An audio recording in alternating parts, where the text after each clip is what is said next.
नमस्कार, मैं हूं विजय विद्रोही।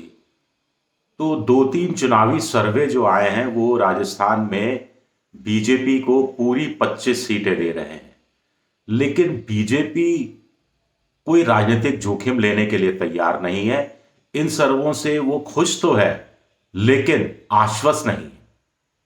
उधर कांग्रेस इन सर्वों से निराश हो चुकी है, ऐसा कांग्रेस के खेमे में बताया जा रहा है। और बड़े नेता जो थोड़ी बहुत भी हिम्मत कर रहे थे चुनाव लड़ने की, वो भी अब चुनाव से दूर रहेंगे, इस बात के संकेत दे रहे हैं। कांग्रेस की स्क्रीनिंग कमेटी की जो दिल्ली में बैठक हुई, उसमें भी वरिष्ठ नेताओं के चुनाव लड़ने ना लड़ने का फैसला आला कमान पर छोड़ दिया गया। कायदे से तो वरिष्ठ नेताओं को खुद सामने आकर कहना चाहिए कि हाँ, वो चुनाव लड़ेंगे, इस सीट से चुनाव लड़ेंगे और चुनौती देंगे बीजेपी को। लेकिन कांग्रेस के जो बड़े नेता हैं, उसमें तमाम नाम आप ले सकते हैं, कोई भी हिम्मत नहीं जुटा पा रहा है। तो क्या सचिन फॉर्मूला चलेगा? सचिन फॉर्मूला क्या है?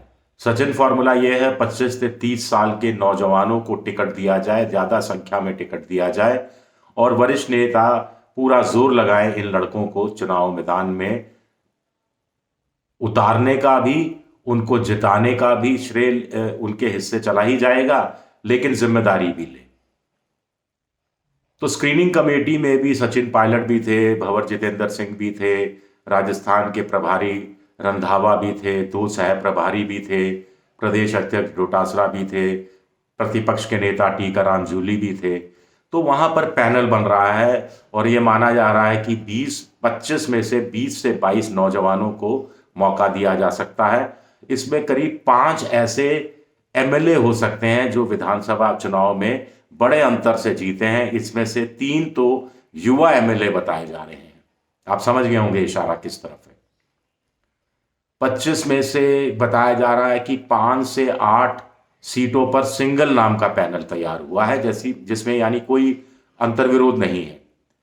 8-10 सीटें ऐसी हैं जिसके लिए 2 नामों का पैनल है और बाकी 4-5 जो सीटें बच गई उसके लिए 3 नामों का पैनल है।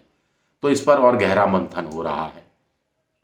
कांग्रेस यहां से कहां तक पहुंचेगी? क्या खाता खुल पाएगा? क्या राहुल गांधी जो इतनी मेहनत कर रहे हैं, उनकी झोली में कांग्रेस के बड़े बड़े नेता 1 सीट, 2 सीट, क्या 3 सीट डालने में कामयाब होंगे? ये देखना दिलचस्प रहेगा। लेकिन बीजेपी खेमा बता रहा है कि सर्वे से वो खुश तो है, लेकिन आश्वस्त नहीं हो रही। आश्वस्त इसलिए नहीं हो रही कि पिछले विधानसभा चुनाव में 6 सांसदों को विधानसभा चुनाव में उतारा था, जिसमें से 3 जीते, 3 हार गए। जो 3 जीते उनमें से 2 को मंत्री बना दिया गया। एक जो जीता उसको दोबारा उसी लोकसभा सीट से चुनाव लड़ाया जाए, इस पर मंथन हो रहा है।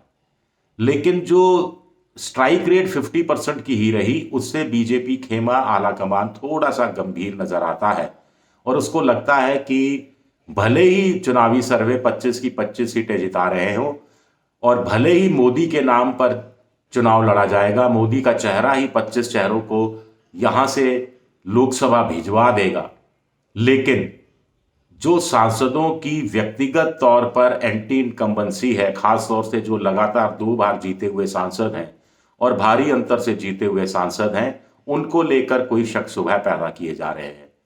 संकेत तो ये भी मिल रहे हैं कि कुछ सांसदों को अभी से इशारा कर दिया गया है कि वो चुनाव नहीं लड़ेंगे, उनसे चुनाव नहीं लड़वाया जाएगा। कुछ विधायकों को इशारा किया गया है कि उन्हें चुनाव लड़ाया जा सकता है। विधानसभा चुनाव में हारे हुए 3-4-5 दिग्गजों को भी इशारा किया गया है कि कमर कस लीजिए, आपको लोकसभा भेजा जा सकता है। हालांकि उनमें से 2 ऐसे हैं जो चाह रहे हैं कि उन्हें राज्यसभा में भेज दिया जाए, लेकिन पार्टी शायद ये कदम नहीं उठाए। मोटे तौर पर दोनों खेमों में चुनाव के सिलसिले में ये सब कुछ चल रहा है। जेपी नड्डा राजस्थान का से राज्यसभा जाएंगे, ये बात भी चल रही है। कांग्रेस को एक राज्यसभा भेजना है तो क्या भंवरजीत जितेंद्र सिंह अपना आला कमान से जो नजदीकी संबंध है, रिश्ता है, उसके कारण चुने जाएंगे, या किसी नए चेहरे को या रघुराम राजन को भी कांग्रेस राजस्थान से राज्यसभा में भिजवा सकती है, ये भी देखना दिलचस्प रहेगा। शुक्रिया मेरा ये वीडियो देखने के लिए, बहुत बहुत शुक्रिया।